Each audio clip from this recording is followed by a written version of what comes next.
भारत माता की। भारत माता की। भारत माता की। ಶಿವಮೊಗ್ಗದ ಜನತೆಗೆ ನನ್ನ ನಮಸ್ಕಾರಗಳು.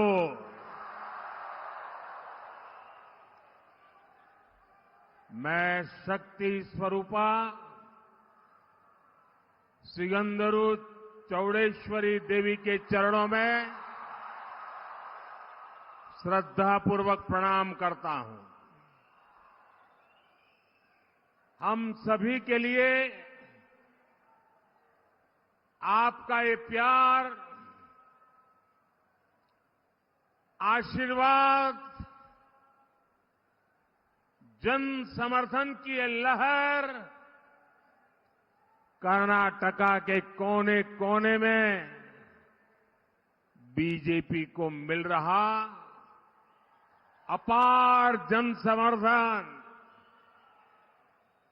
ये ऊर्जा, ये दृश्य अपने आप में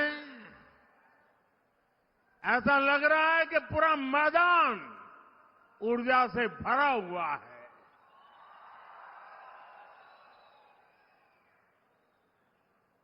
दूसरी तरफ भ्रष्टाचार और तुष्टीकरण में डूबे इंडी एलायंस की नींद उड़ गई होगी.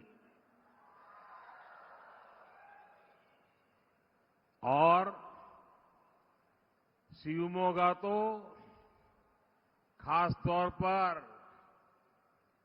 ये ऐसी भूमि है, जनसंघ के जमाने में जब हमें कोई जानता नहीं था, कोई हमारा म्युनिसिपैलिटी का मेंबर नहीं होता था, ऐसे समय येदियुरप्पा जी ने अपनी पूरी जवानी यहां खपा दी थी.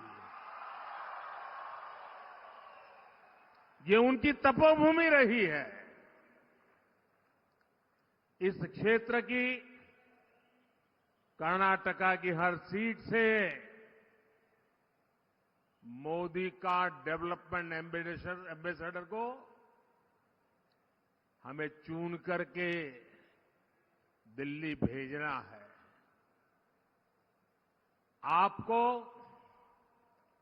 कर्नाटका की 28 की 28 सीटें, ऑल 28 सीट बीजेपी एनडीए को देने के लिए मैं आज आपको प्रार्थना करने आया हूं.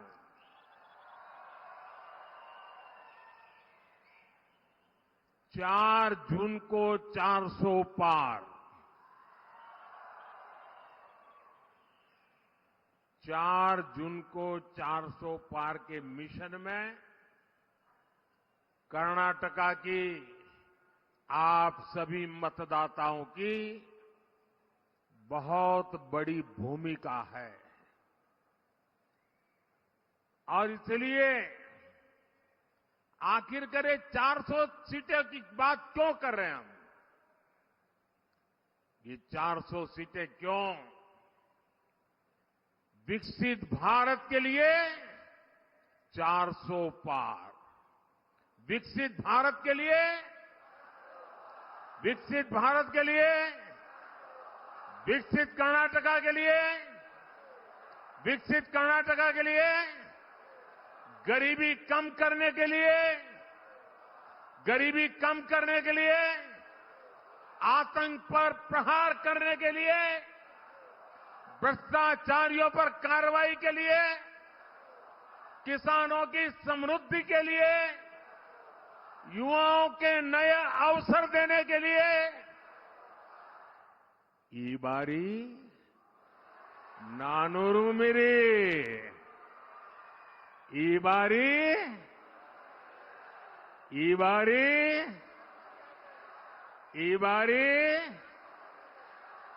साथियों, पिछले 10 वर्षों में देश ने बीजेपी का काम देखा है। बीजेपी की सबसे बड़ी प्राथमिकताएं हैं विकास, गरीब कल्याण और सामर्थ्यवान भारत।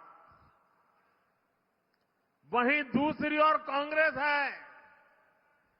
कांग्रेस के पास विकास का एजेंडा नहीं, इसलिए वो तरह तरह के हथकंडे आजमाती है। कांग्रेस का पहला हथकंडा है झूठ बोलो, बड़े बड़े झूठ बोलो, बार बार झूठ बोलो, जहां जाओ वहां झूठ बोलो, सुबह शाम झूठ बोलो। कांग्रेस का दूसरा हथकंडा है अपने झूठ को ढकने के लिए नए झूठ बोलो। कांग्रेस का तीसरा हथकंडा है जब पकड़े जाओ तो अपनी करतूतों का ठीकरा दूसरों के सर पर फोड़ दो। हर चुनाव से पहले कांग्रेस के लोग बड़े बड़े झूठे वादे करने में एक्सपर्ट हो गए हैं। यहां कर्नाटका में भी कांग्रेस ने यही किया और अब सरकार बनने के बाद कांग्रेस फिर झूठ पर झूठ, झूठ पर झूठ, झूठ पर झूठ बोले जा रही है। कभी वो केंद्र को जिम्मेदार बता रही है, कभी मोदी पर आरोप लगा रही है, तो कभी दूसरी पार्टियों पर अपनी नाकामी का ठीकरा फोड़ रही है। क्योंकि कांग्रेस की मंशा कभी लोगों की भलाई करने की नहीं होती। कांग्रेस का केवल एक ही इरादा होता है, लोगों को लूटना, अपनी जेब भरना। इसलिए कांग्रेस को जब से कर्नाटका में मौका मिला है तो इन्होंने कर्नाटका को अपना एटीएम बना दिया है। यहां इनकी लूट इतनी बढ़ गई है कि सरकार चलाने के लिए पैसे तक नहीं बचे और इस लूट में भागीदार बनने की होड़ मची हुई है। कोई यहां सीएम इन वेटिंग है, कोई यहां फ्यूचर सीएम एस्पिरेंट है, कोई यहां सुपर सीएम है, कोई यहां शैडो सीएम है और इतने सारे सीएम के बीच एक दिल्ली के कलेक्शन मिनिस्टर भी है। कांग्रेस की इस करतूत का नुकसान कर्नाटका के लोगों को उठाना पड़ रहा है। कुछ ही महीनों में कांग्रेस की सरकार ने कर्नाटका की साख को बहुत बड़ा धक्का लगा दिया है। मैं कांग्रेस के प्रति कर्नाटका के लोगों का आक्रोश देख रहा हूं, उनका गुस्सा समझ रहा हूं। कांग्रेस सरकार के ऐसे रवैये के बीच बहुत जरूरी है कि कर्नाटका की लोकसभा की हर सीट पर बीजेपी एनडीए को विजय मिले। बीजेपी एनडीए के सांसद कर्नाटका के लोगों की सेवा के लिए काम करेंगे, यहां केंद्र की योजनाओं को अच्छी तरह से लागू करने में मदद करेंगे। साथियों, कल मुंबई में शिवाजी मैदान में इंडिया अलायंस की तरफ से एक खुला ऐलान किया गया है। वो लोग हिंदू धर्म में समाहित शक्ति को समाप्त करना चाहते हैं। हिंदू शक्ति को समाप्त करने का उन्होंने बीड़ा उठाया है। हिंदू समाज जिसे शक्ति मानता है, उस शक्ति के विनाश का उन्होंने ऐलान कर दिया है। अगर शक्ति के विनाश का उनका ऐलान है, तो शक्ति की उपासना का हमारा भी ऐलान है। मैं जब सार्वजनिक जीवन में आया, जब मैंने अपने समय का पल पल और शरीर का कण कण लोगों की सेवा के लिए समर्पित करने का संकल्प लिया, तो मुझे इसी शक्ति ने ऊर्जा दी। आज भी मैं शक्ति की उपासना करता हूं। देश के कोटि कोटि लोग हिंदू धर्म की शक्ति के उपासक हैं, और मैं तो हैरान हूं। कल शिवाजी पार्क में शक्ति के विनाश का ऐलान हो रहा है।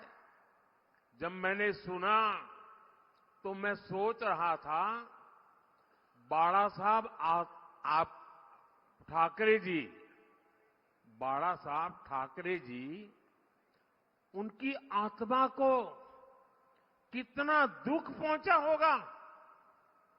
शिवाजी पार्क में शक्ति का विनाश करने का ऐलान किया जाए, वो भी शिवाजी पार्क में, और उस भूमि पर जहां का बच्चा बच्चा जन्म से जय भवानी जय शिवाजी का मंत्र लेकर के बड़ा होता है। छत्रपति शिवाजी महाराज तुळजा भवानी से आशीर्वाद लेकर के हिंदवी स्वराज की स्थापना के लिए निकल पड़े थे। वे शक्ति के उपासक थे, और उसी शिवाजी पार्क में शक्ति के विनाश का ऐलान किया जाता है। और कौन लोग मंच पर बैठे थे, पता नहीं बाला साहब की आत्मा को क्या होता होगा।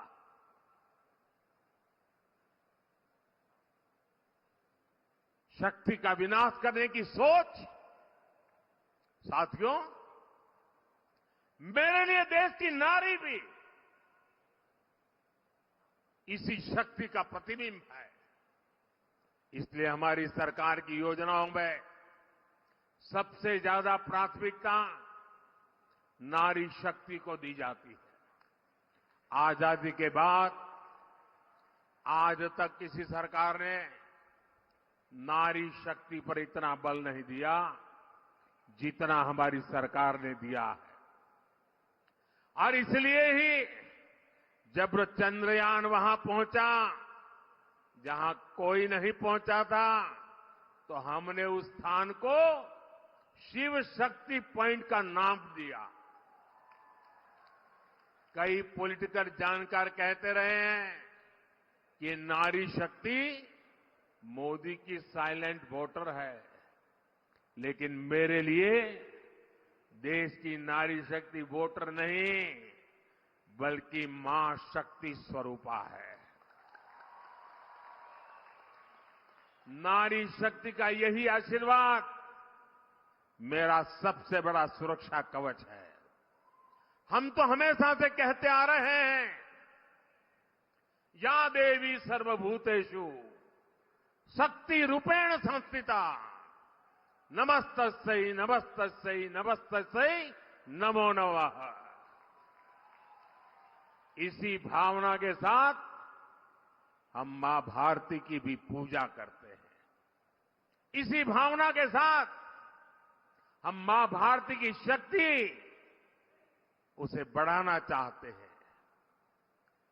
हमारे राष्ट्र कवि कुवेंपु ने भी कर्नाटका की इस धरती के लिए क्या कहा था?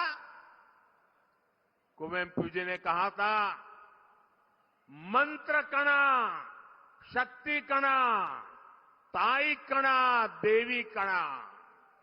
उन्होंने कर्नाटका माता को भी शक्ति के रूप में देखा था। इंडी अलायंस के लोग अब इसी शक्ति को कुचलना चाहते हैं, तबाह करना चाहते हैं, समाप्त करना चाहते हैं। इन्हें मां भारती की बढ़ती हुई शक्ति से नफरत हो रही है। इन्हें भारतीय नारी का उत्थान अच्छा नहीं लग रहा है। इन्हें भारतीय नारी का सशक्तिकरण पसंद नहीं आ रहा। शक्ति पर वार का मतलब है देश की माताओं, बहनों, बेटियों पर वार। शक्ति पर वार का मतलब है नारी कल्याण की योजनाओं पर वार। शक्ति पर वार का मतलब है मां भारती की शक्ति पर वार।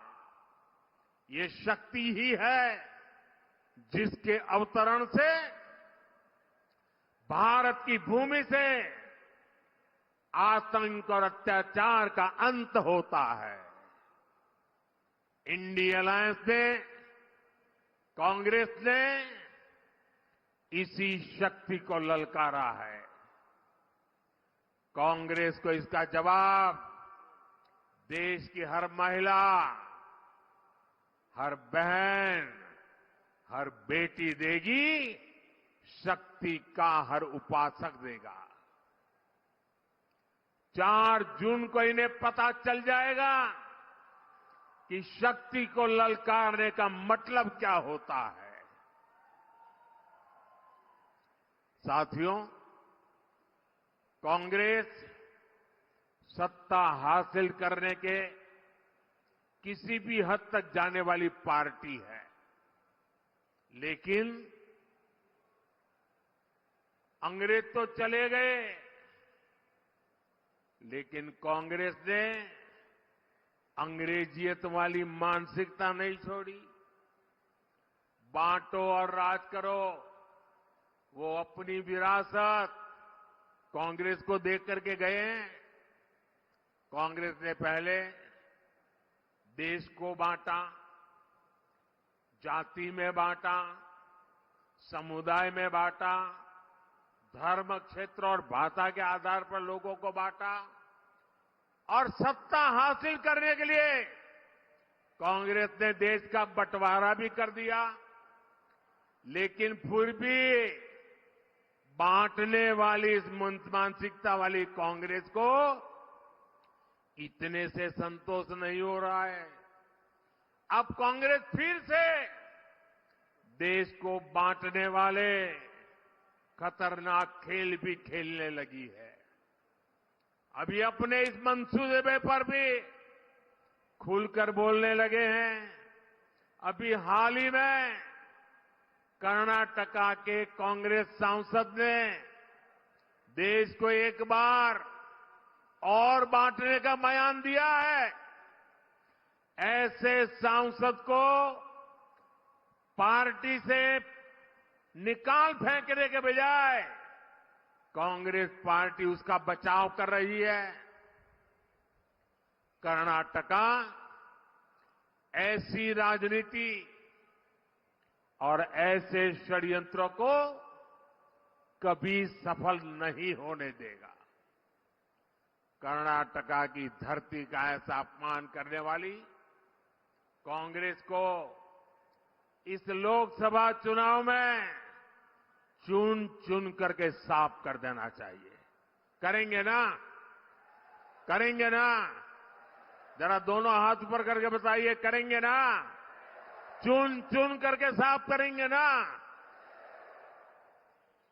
26 अप्रैल और 7 मई को आपको इसी संकल्प को लेकर निकलना है। 26 अप्रैल और 7 मई को आपको अपने वोट से कांग्रेस के विभाजनकारी मंसूबों को ध्वस्त करना है। साथियों, आजादी के बाद कांग्रेस ने जो व्यवस्था बनाई उसमें गरीब और गरीब होता गया, कंगाल होता गया और गरीब के अधिकार छीनते रहे। कांग्रेस ने हमेशा देश के गरीब को मूलभूत सुविधाओं को भी तरसा कर रखा। बीते 10 वर्षों में हमने इन हालातों को बदलने के लिए काम किया।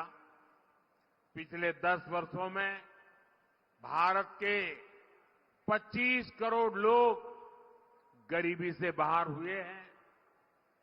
ये इसलिए संभव हुआ क्योंकि हमने गरीबों की समस्याओं पर फोकस किया। हमने उन्हें मुश्किलों से बाहर निकालने का रास्ता तैयार किया। मैं आपको कर्नाटका का उदाहरण देता हूं कि हमारे काम का स्केल कितना बड़ा है। परिवार में कोई मेडिकल इमरजेंसी आ जाए तो गरीब और गरीब हो जाता है, लेकिन हमने आयुष्मान भारत योजना के तहत अकेले कर्नाटका में 75 लाख से ज्यादा लोगों का मुफ्त इलाज कराया है। अकेले शिवमोगा में ही 5 लाख से ज्यादा आयुष्मान कार्ड धारक है। इसी तरह कर्नाटका में 40 लाख से ज्यादा गरीब महिलाओं को मुफ्त गैस कनेक्शन दिया गया है। पूरे कर्नाटका में लगभग 9 लाख परिवारों को पीएम आवास योजना के तहत पक्का मकान दिया है। साथियों, ये जो लाखों करोड़ों लोगों को हमारी योजनाओं का फायदा मिला है, उनमें से ज्यादातर एससी, एसटी और ओबीसी समुदाय के हैं। आज उन्हें सशक्त बनाकर हम सामाजिक न्याय की दिशा में आगे बढ़ रहे हैं। पिछली बार मैं यहां शिवमोगा एयरपोर्ट का उद्घाटन करने आया था। मुझे याद है कि यहां की हक्की पिक्की जनजातीय समुदाय के लोगों से मेरी लंबी चर्चा हुई थी। उन लोगों को ऑपरेशन कावेरी के द्वारा युद्ध संकट में घिरे सूडान से बाहर निकालना लाया गया था। मैं इस बात का उदाहरण है कि हम अपने सभी लोगों के लिए काम कर रहे हैं। ये मायने नहीं रखता कि वो कहां है। ये इस बात का भी प्रमाण है कि वंचित समुदाय की सेवा के प्रति बीजेपी लगातार समर्पित है। आजाद भारत के इतिहास में बीजेपी ही वो पार्टी है जिसने एससी और एसटी दोनों समुदाय के लोगों को राष्ट्रपति बनाया है। इसलिए जब आप बीजेपी को वोट देंगे तो आपका वोट सामाजिक न्याय के लिए होगा। साथियों, आज पहली बार भारत इस मुकाम पर पहुंचा है कि दुनिया में लोग भारत के आधुनिक इंफ्रास्ट्रक्चर की चर्चा कर रहे हैं। भारत की पहचान अब हाई स्पीड वंदे भारत, नमो भारत ट्रेनों से होती है। भारत की पहचान अब मेट्रो और अंडर वाटर मेट्रो से हो रही है। भारत की पहचान अब हाई स्पीड इंटरनेट और 5G से होती है। भारत की पहचान अब गांव-गांव में यूपीआई टेक्नोलॉजी से होती है।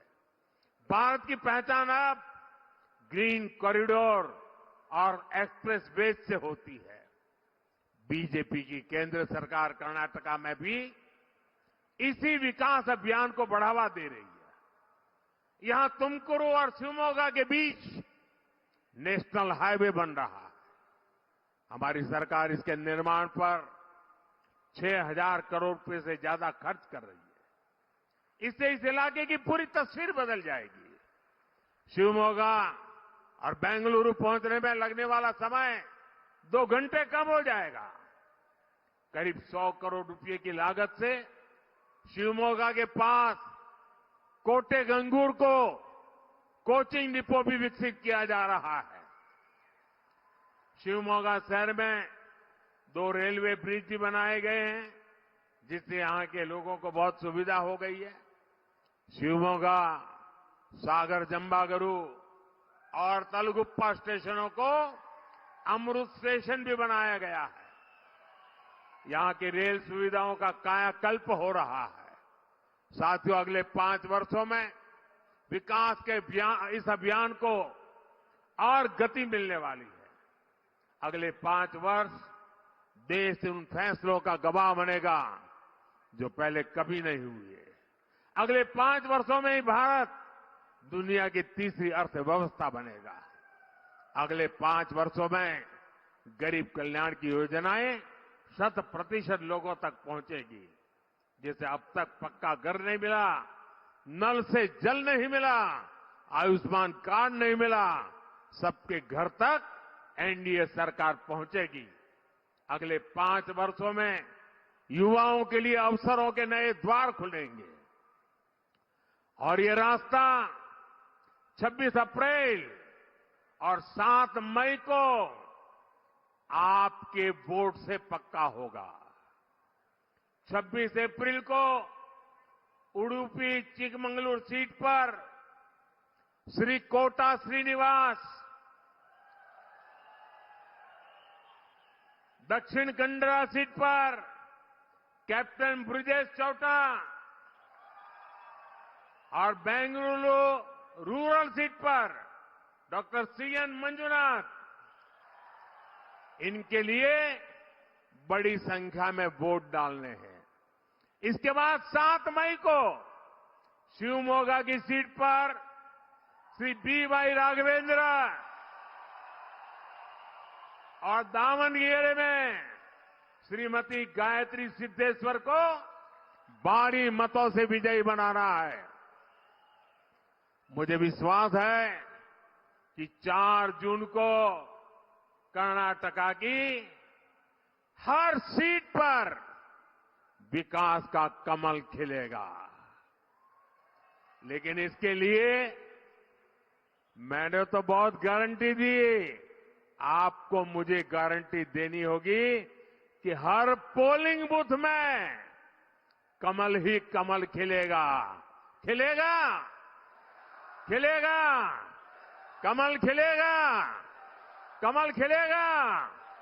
बहुत बहुत धन्यवाद। भारत माता की, भारत माता की, भारत माता की। धन्यवाद।